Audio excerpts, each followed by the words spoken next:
Hi guys, welcome to my YouTube channel Antatamoto Vlogs. Kung bago ka pa lang sa channel ko, please like, share, and subscribe. Salamat po. Kaya pala ganito ang naging resulta ng kapalaran ko. Kasi alam ng Diyos na kaya ko. Sa edad kong to, napagod na akong magmadali. Kaya lahat ng ginagawa ko ngayon, ini-enjoy ko na lang. Siguro sa dami na rin ng aking pinagdaanan, napagtanto ko na ang buhay ay mas malawak at mas mahiwaga pa sa mga problemang dumarating sa buhay natin. Tumatanda na tayo, baka sa kakahabol natin sa masagana at maayos na buhay, ay hindi na natin na-enjoy ang buhay. Baka nabubuhay na lang tayo dahil nape-pressure tayo sa sasabihin ng ibang tao.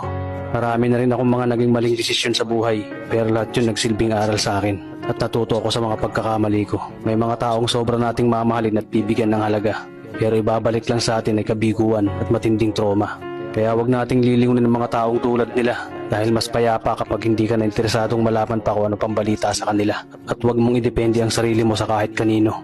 Tandaan mo, kahit sarili mong anino, iiwan ka din nito kapag madilim na ang paligid mo. Kailangan natin matutunan na wag ikumpara ang sarili natin sa iba dahil hindi natin laban ang laban nila. Karera mo to, di nila karera. Dahil ang buhay ay hindi naman nasusukat sa kung sino ang mayaman, kundi kung sino ang payapa. Kaya galingan mo lang palagi tol dahil napakaraming tao mapanghusga, hihilahin ka pababa at lagi mo tong tatandaan.